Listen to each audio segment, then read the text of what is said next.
한 지점에서 서로 다른 파동이 만나는 걸 파동의 중첩이 일어났다 그럽니다. 자, 그러면 이렇게 파동이 만나면 어떤 일이 발생할 줄 아세요? 서로 다른 두 개의 파동이 서로 간섭, 영향을 주고받아요. 그래서 서로 다른 파동이 만났을 때요, 그 파동이 서로한테 영향을 줍니다. 어떤 영향을 주냐면 반드시 만나는 곳에서는 서로 영향을 주는 간섭이 일어난다 이렇게 표현합니다. 서로 다른 두 개의 파동이 만나면 영향을 주고받는 걸 간섭이 일어났다 이렇게 표현합니다. 자, 이렇게 간섭을 할 때 꼬매가 생각해볼래? 실제로 마루라는 거는 뜻이 뭘까?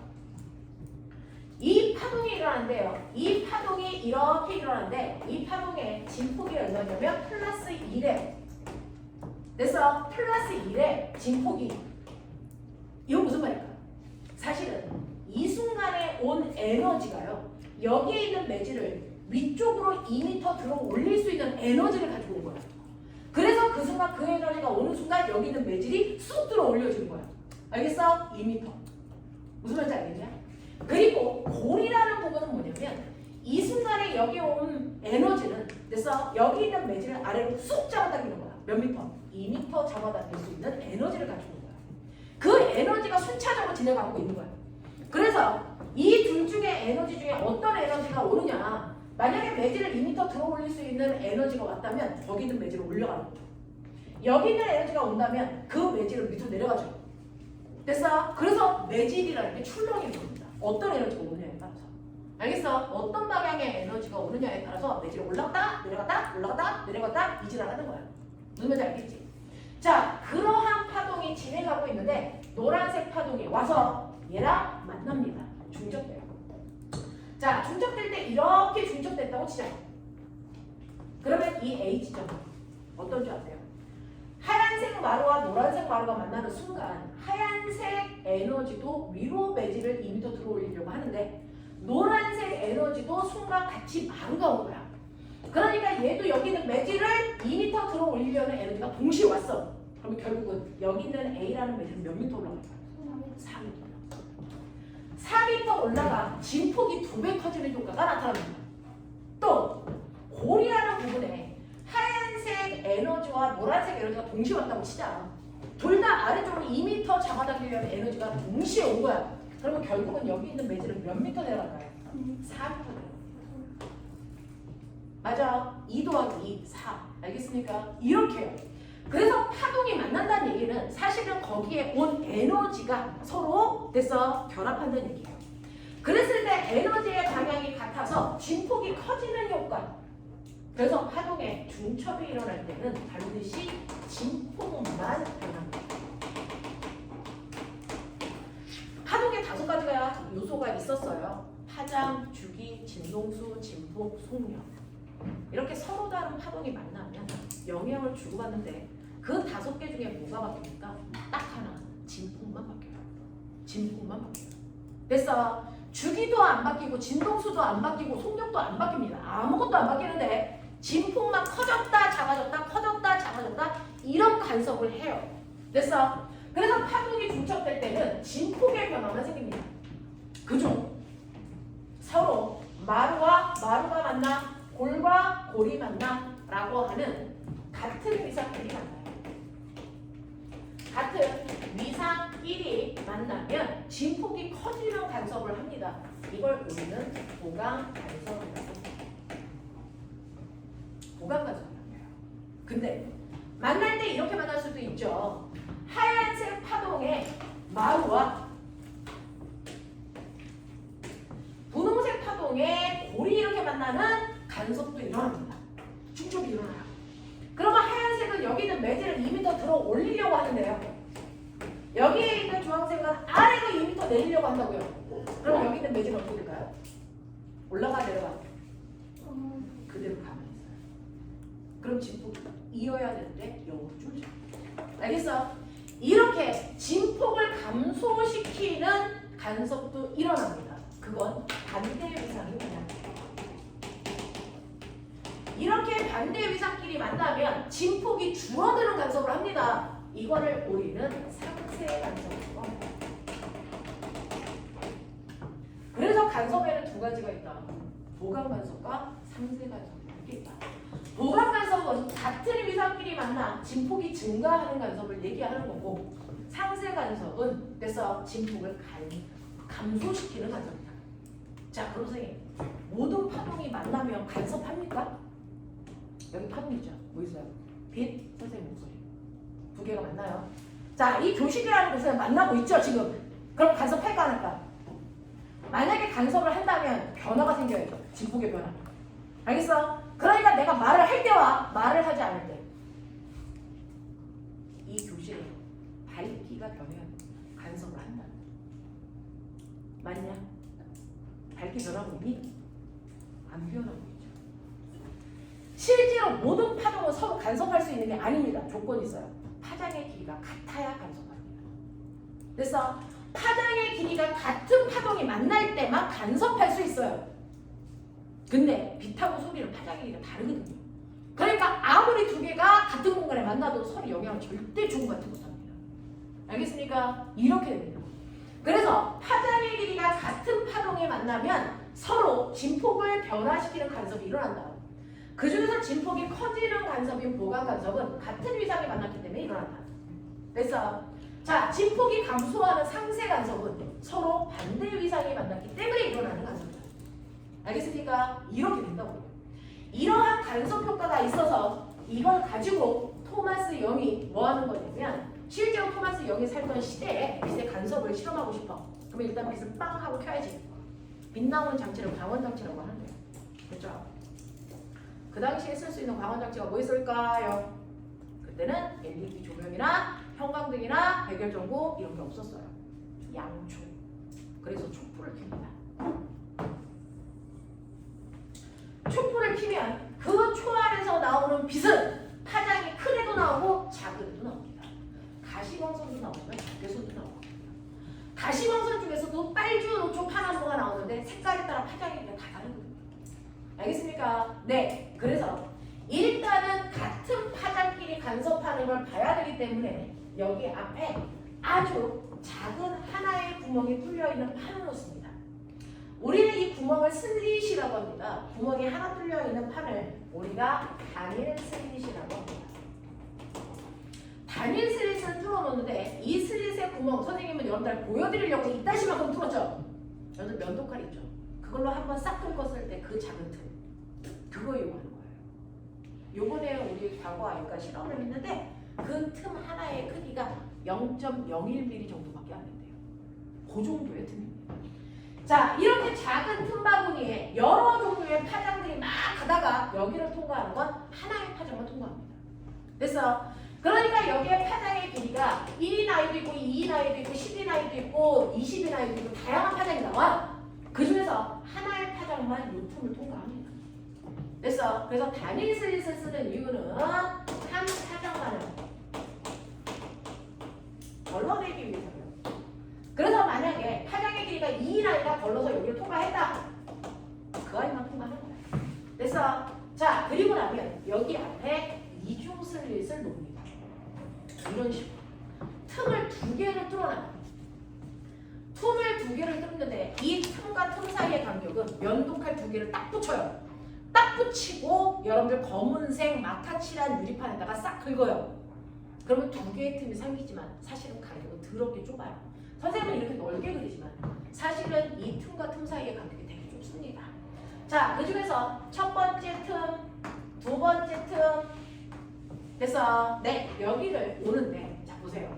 요 틈을 빠져나오면 아까 방파제 파동은 뭐합니까? 회전. 맞습니까? 그랬을 때 여기에 온 빛이 이 틈을 통해서 다시 회전하면서 퍼져나옵니다. 이 틈을 빠져나온 빛이 다시 회전하면서 뻗어나오죠. 그래서 이중 슬릿을 통과하는 순간 빛이 두 가닥이 되는 거야. 하지만 파장의 길이는 똑같아. 2m짜리야. 알겠어? 그래서 이렇게 퍼져나가다 보면 이 아이들이 서로 다른 파동이 만나죠. 만나는 곳에서 파동이 뭐가 일어나니? 간섭. 그렇다면 거기에서 보강간섭, 상세간섭 있다는 걸 한단 말이야. 그래서 그랬을 때 얘가 보강간섭을 하던 상세간섭을 하던, 그래서 여기에 있는 형광등 되게 많죠? 얘네들에서 나오는 빛이 지금 여기서 간섭을 합니다. 근데 동시다발적으로 여러 가지의 간섭들이 일어나다 보니까 그냥 밝기가 고르게 보이는 것 뿐이야. 알겠어? 근데 이런 식으로 해서 두 가닥의 빛이 나오면요, 여기 안에서 보강 상태가 되게 촘촘한 가격으로 일어나고 있단 말이야. 그래서 그냥 보기에는 밝기가 그냥 고르게 보여. 하지만 이걸 뒤에 스크린을 놓고요. 그 간섭이 일어나는 위치에 따라서 밝기가 달라지는 무늬가 생깁니다. 그걸 스크린에 비춰보는 겁니다. 알겠어? 그러면 정말 차이가 나게 그 아이에서 무늬가 발생합니다. 보세요. 너네가 가지고 있는 201페이지 보세요. 201페이지를 보시면 실제로 빛이 그래서 스크린에 비치는 위치마다 그래서 특정한 위치에서는 보강간섭, 상쇄간섭, 보강간섭, 상쇄간섭 이걸 반복하시면 돼요.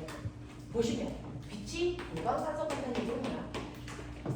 빛이 보강간섭한다는 얘기는 마루와 마루가 만난다는 얘기고 골과 골이 만나서 진폭이 결국 커진다는 얘기예요. 진폭이 커진다는 얘기인데 이렇게 마루와 마루가 만나서 진폭이 커지던 골과 골이 만나서 진폭이 커지면 빛은 이 진폭이라는 게 빛의 밝기를 결정해요. 빛의 밝기를 결정해요. 그러니까 진폭이 커진다는 얘기는 그 부분은 어떻게 내 눈에 더 밝게 보이는 무늬를 만들었어요. 근데 빛이 만났을 때 상쇄간섭이라는 것도 하겠죠. 마루와 골이 만나던 골과 마루가 만나던 이렇게 만나면 서로 진폭을 줄여주는 상쇄간섭을 합니다.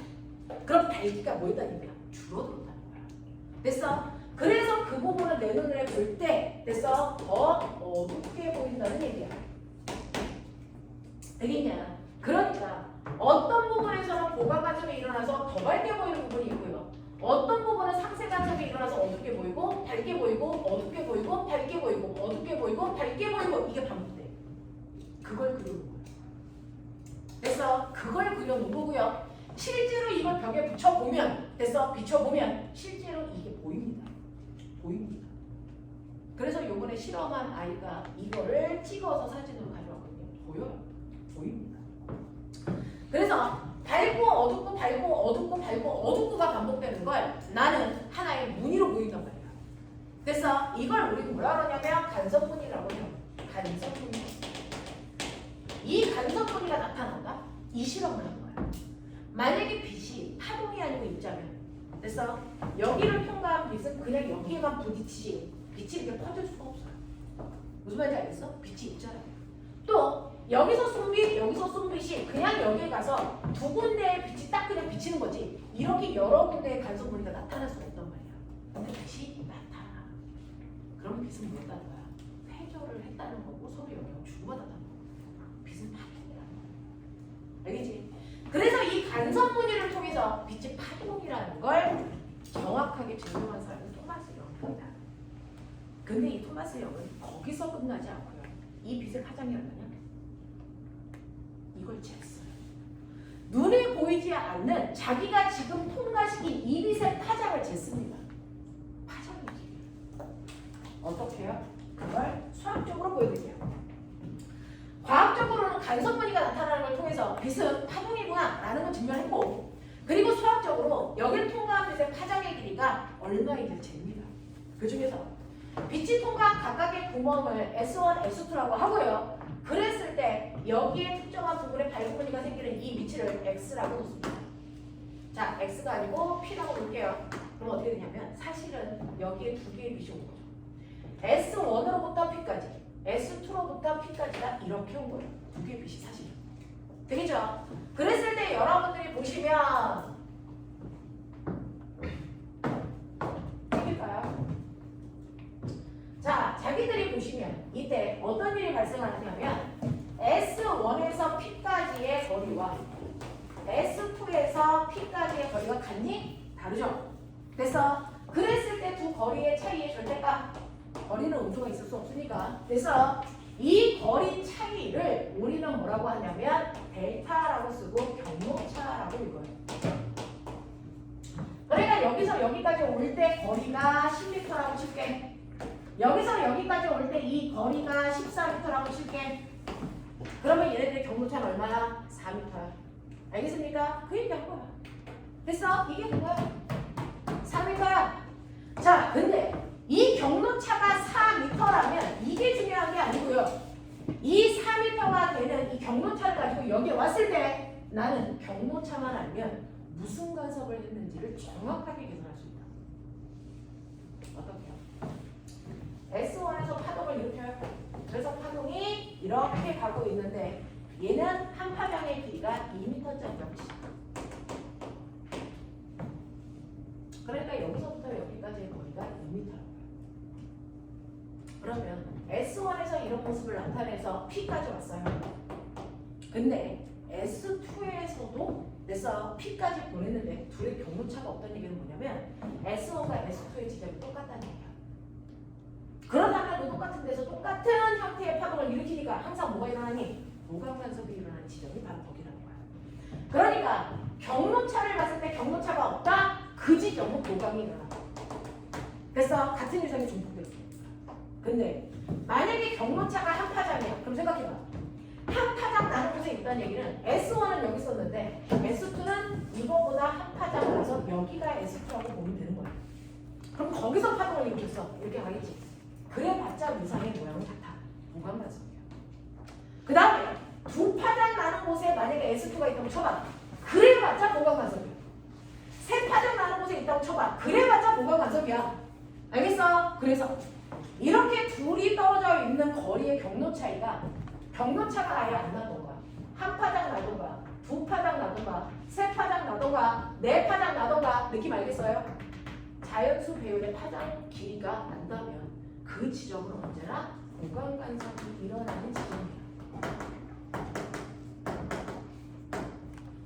그러니까 얘네들의 경로차가 4m인데요. 지금 여기를 통과한 파장의 길이 아까 말씀드렸어요. 2m. 그러면 이 경로차는 파장 길이 몇 배예요? 2배 되는 곳이에요. 그러니까 이 지점은 정확하게 무슨 간섭이 일어나고 있어요? 보강 간섭이 일어나는 지점이에요. 이렇게 되겠어? 근데 만약에 한 파장이 아니라 반 파장 나는 곳에 갔다. 둘의 경로차를 보니까 경로차가요 1m야. 그럼 파장 길이 2m에 정확하게 반 파장 차이 나는 거거든요. 그럼 반 파장 차이 난다는 건 뭐냐면 S1은 여기 있는데 정확하게 반 파장 차이 나는 여기에 S2가 있어서 여기서 파동을 일으킨다는 얘기야. 그럼 어떻게 될까? 얘는 파동을 일으켰을 때 이렇게 되겠죠. 그러면 마루와 뭐가 만나요? 여기 만나죠. 그럼 무슨 간섭이 일어날까? 상세가 돼요. 알겠어요? 그러니까 여러분 보세요. 보강하고 보강이 정확하게 가운데 부분은 상세가 일어나요. 파장 차이가 0이거나 남다. 그거에 정확하게 가운데가 얼마입니까? 여기가 상세가 일어나죠. 또 남다하고 이남다의 정확하게 가운데 얼마입니까? 2분의 3남다. 여기가 상세가 됩니다. 그래서 이남다와 3남다의 정확하게 가운데 얼마입니까? 2분의 5남다. 여기가 상세가 일어납니다. 그래서 사실은 빛이 만나서 간섭을 할 때요. 보강 다음에 상세, 보강, 상세, 보강, 상세, 보강, 상세 이게 반복되면서 무늬로 나타난다 그랬잖아. 그 중에서 보강이 일어나는 지점은 경로차가 없는 지점 한 파장, 두 파장, 세 파장 차이가 나는 곳이라면 상세 간섭은 거기에 정확하게 가운데 부분이니까 2분의 남다, 2분의 3남다, 2분의 5남다. 그래서 이런 식의 파장의 길이를 가지고 있는 아이들 무조건 상세를 하고 있어야죠. 알겠어? 그래서 경로차를 봤을 때 그 경로차의 거리가 1이냐, 4냐, 6이냐 이 크기가 중요한 게 아니고 이 길이가 파장의 자연수 배열입니다. 아니면 그 사이 값이에요. 에 따라서 상세가 되는 위치, 보강이 되는 위치가 이미 지정되어 있다는 거야. 무슨 말인지 알겠지? 그걸 안 사가는 토마스 용이거든요. 그래서 얘는 이걸 가지고요. 일반화시키는 거죠. 일반화시켜서 보강 간섭이 일어나는 지점은 여러분들이 보시는 것처럼 0이라든가 남다라든가 이남다라든가 됐어. 그러면 얘네들을 일반화시키면 n남다의 지점이잖아. 됐어. 이거를 예쁘게 이 새끼는 뭐라고 할게? 2분의 남다의 2m. 그 중에서 m은 0부터 1, 2, 3 이런 식으로 잘 보세요. 그러면 첫 번째 보강 간섭이 일어나는 지점은 얼마? m에 0 집어넣으면 첫 번째 보강 간섭이 일어나는 지점이 나와. 얼마게? 0. 그게 그게 첫 번째 보강간섭이 일어나는 지점. 그래서 두 번째 보강간섭이 일어나는 지점은 m 값의 두 번째 값 집어넣으면 되죠. 1 집어넣어봐. 얼마 나오냐? 얼마? 2 곱하기 1은 2고요. 2분의 남다 곱하기 2니까 남다죠. 여기가 두 번째 보강간섭이 일어나는 지점. 알겠어? 세 번째 보강간섭이 일어나는 지점은 m의 숫자 중에 세 번째 숫자 집어넣으면 되겠죠? 여기다 2 집어넣어.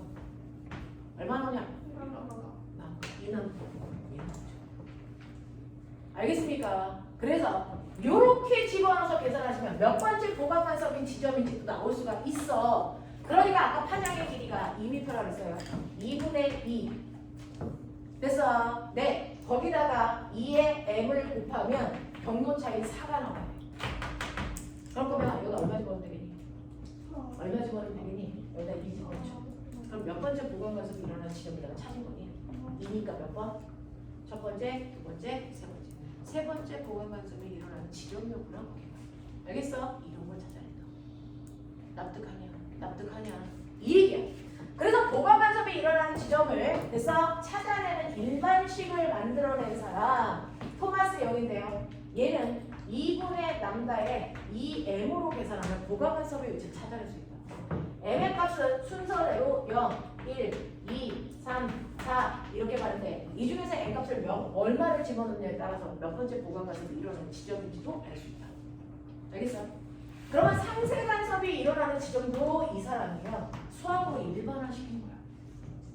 상세간섭이 일어나는 지점은 아까 말씀드렸어요. 2분의 남다나 2분의 3남다나 2분의 5남다나 이런 패턴으로 가면 되는데 너 이거 일반화시켜봐. 어떻게 하면 저 숫자가 나오겠냐? 그걸 얘는 수학적으로 만들어.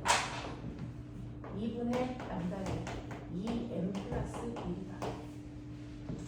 그래서 그리고 m 값은 똑같다.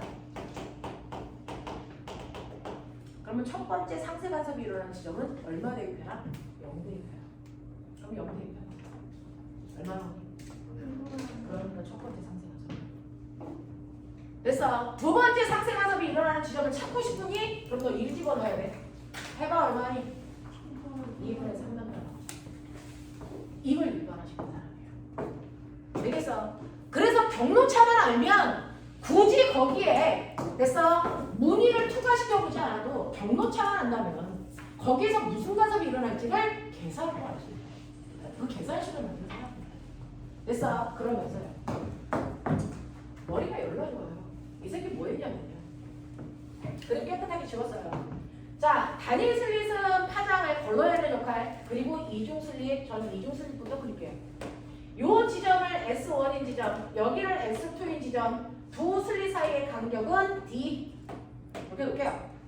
그리고 간섭을 막 해서 간섭 무늬가 생기는 스크린까지의 그래서 직선거리가 라지 L 되겠냐? 자, 그랬을 때 두 슬릿 사이에 정확하게 가운데 그래서 그럴 거면 여기 봐. 여기는 경로차가 얼마일까?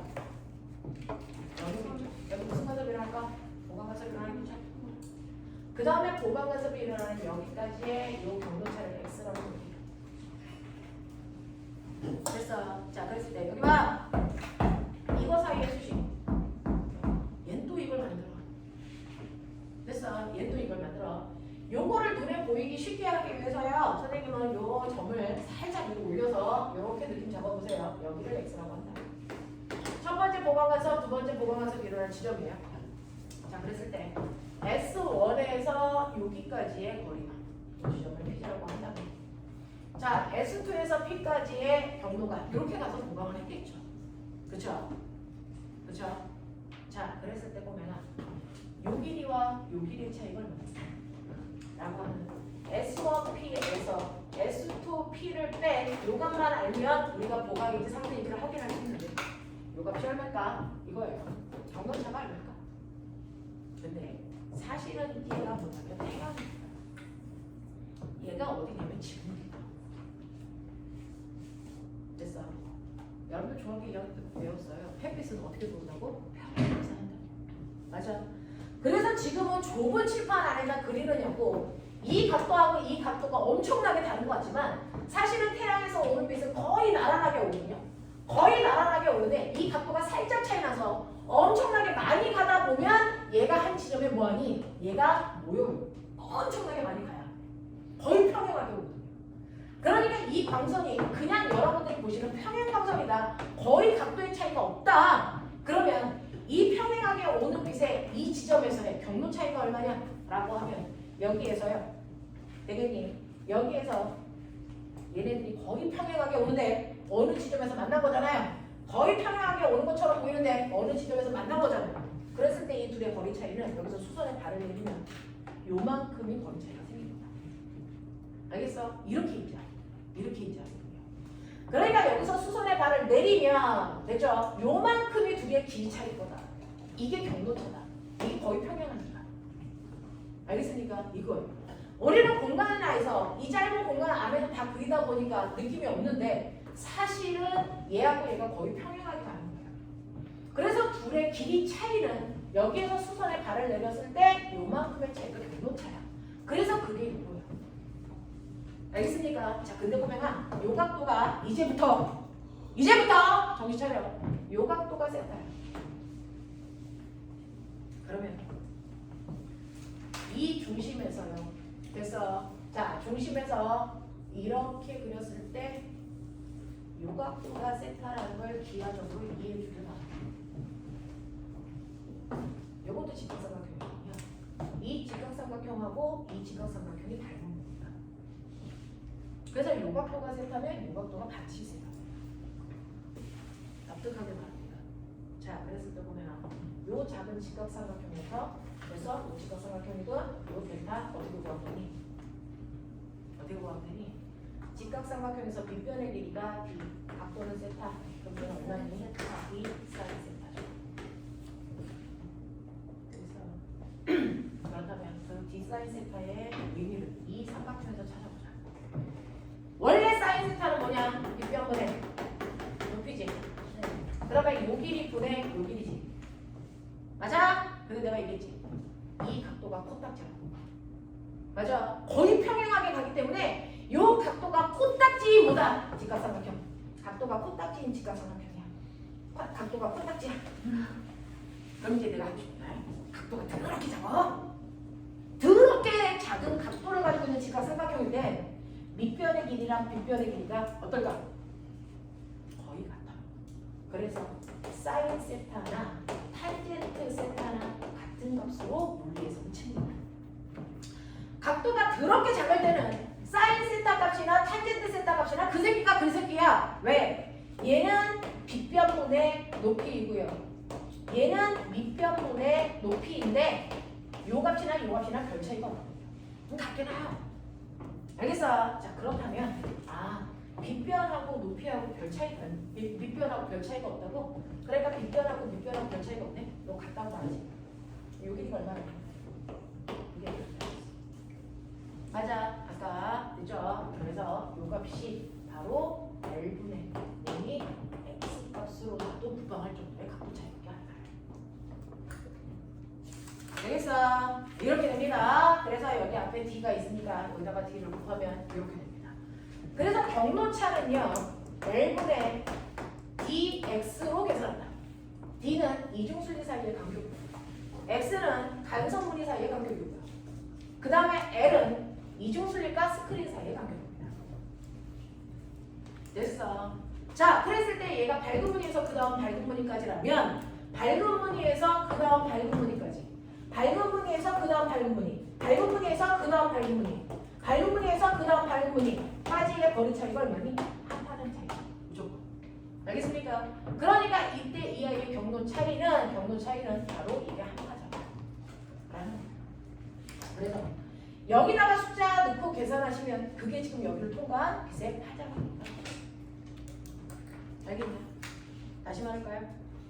경로차 일단 X는 정리해보세요. D분의 L남입니다. 저는요 같은 레이저 총을 쐈어요. 지금 여기를 통과하는 파장의 길이를 똑같습니다. 근데 이 간선무늬를 더 됐어 넓게도 하고 싶고 좁게도 하고 싶어. 방법. 간선무늬 간격을 더 넓게도 하고 좁게도 하고 싶어. 어떻게 하면 간선무늬 간격을 넓게 할 수 있니? 보여요? 이중순리 사이의 간격을 더 좁게 하세요. 되겠어? 자, 그 다음에 이중순리 사이의 거리요. 스크린 사이의 거리를 더 넓게 하세요. 그리고 파장의 길이를 더 큰 걸 하시면 간섭물 사이의 간격이 넓어집니다. 알겠습니까? 이걸 찾아내세요. 그래서 지금 자기가 통과시킨 빛의 파장이 얼마인지를 계산하는 사람, 이 사람은 토마스. 알겠습니까? 이걸 통해서 빛은 파동이라는 걸 증명해요. 저거. 뭐냐?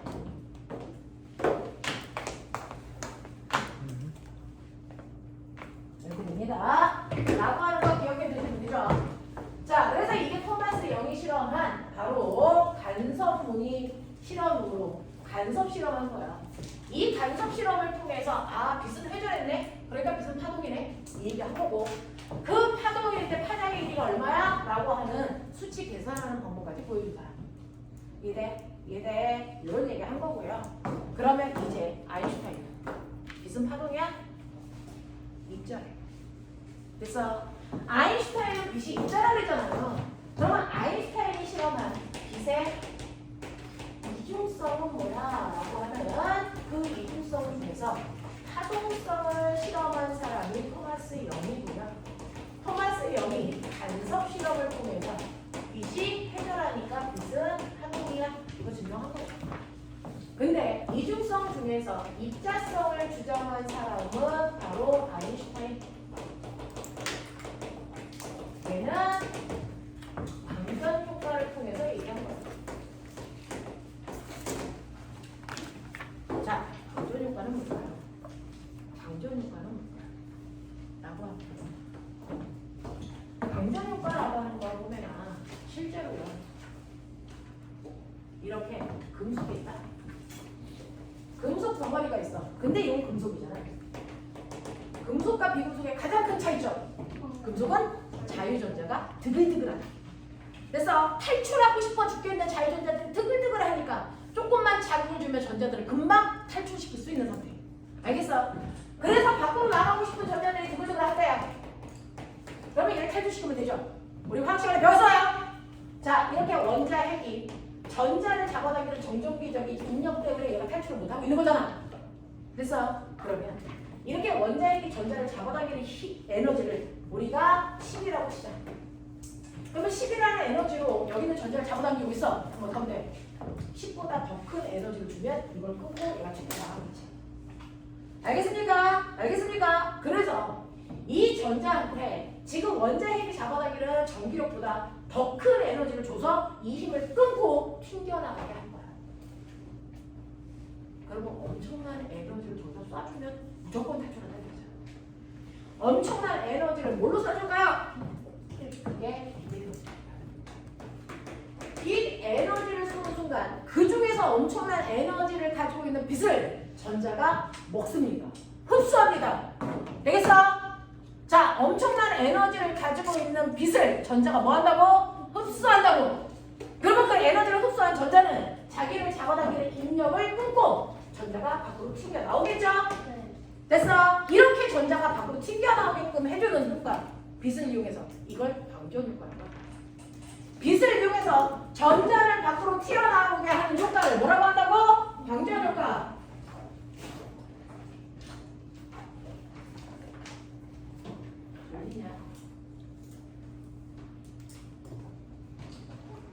앉아서 수업을 하다 보면 졸릴 때도 있죠?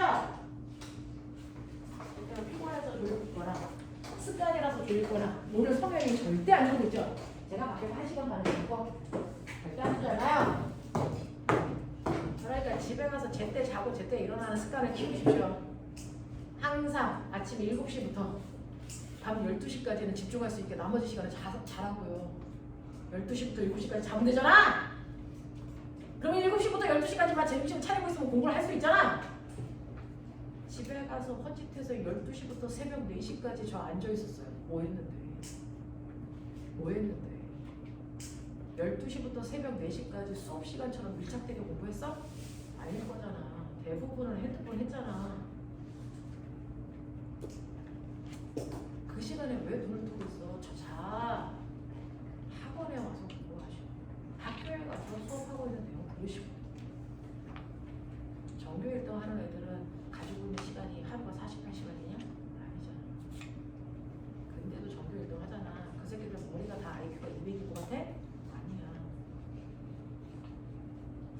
선생님 IQ가 얼마나 같아요?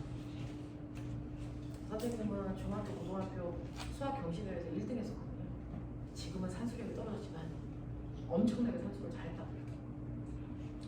저 IQ가요. 115예요, 115. 안 높아요. 너네 IQ가 더 높아요.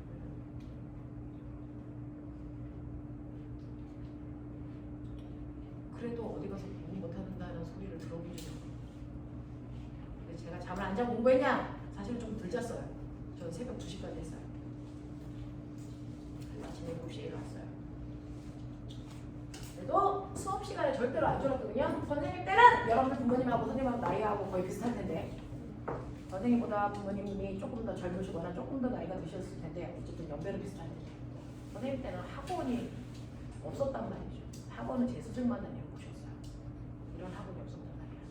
그래서 선생님은 고등학교 3학년 때까지 학원을 다녀본 적이 없고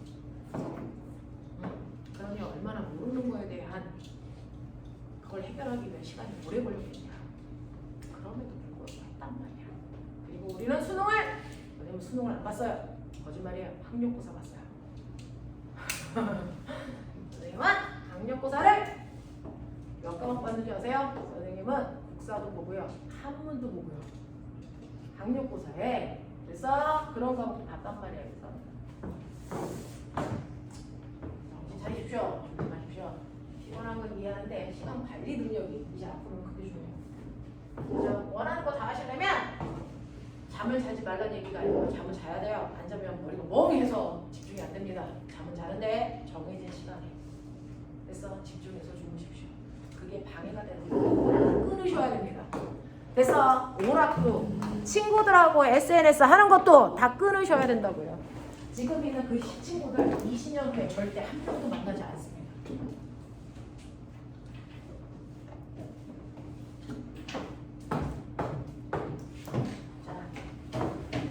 자, 그래서 졸려면 살짝 일어나면 돼요. 그죠? 자기와에서 그냥 어쩔 수 없어.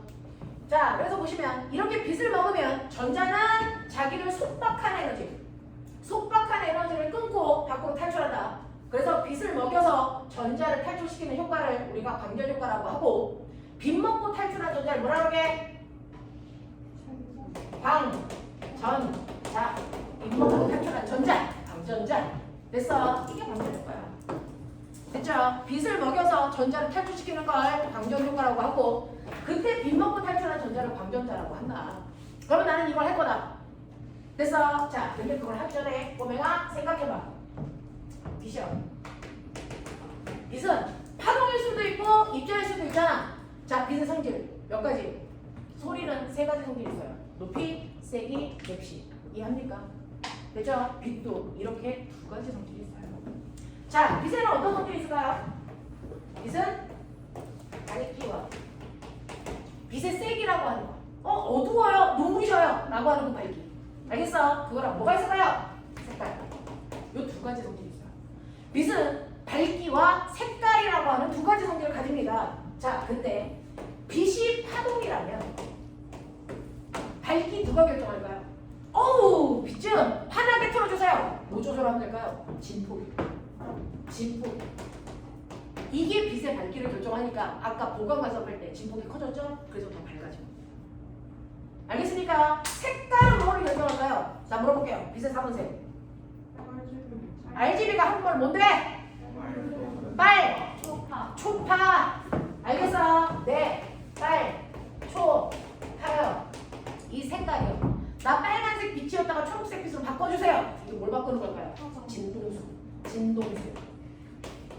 진동수입니다.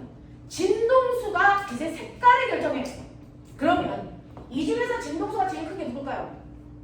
에너지가 제일 큰 빛. 누굴까요? 파란색. 파란색. 되겠어? 자, 그럼 파란색의 진동수를 100으로 하자. 초록색의 진동수를 10으로 하자. 빨간색의 진동수를 2라고 하자. 진동수가 색깔을 결정해요. 그래서 색깔을 바꾼다는 얘기는 진동수를 바꾼다는 얘기고 빨간색인데 보면 흐린 빨간색, 진폭이 작아. 알겠어? 눈부신 빨간색. 진동수는 그대로인데 진폭만 크게 없다. 알겠습니까? 이런 얘기야.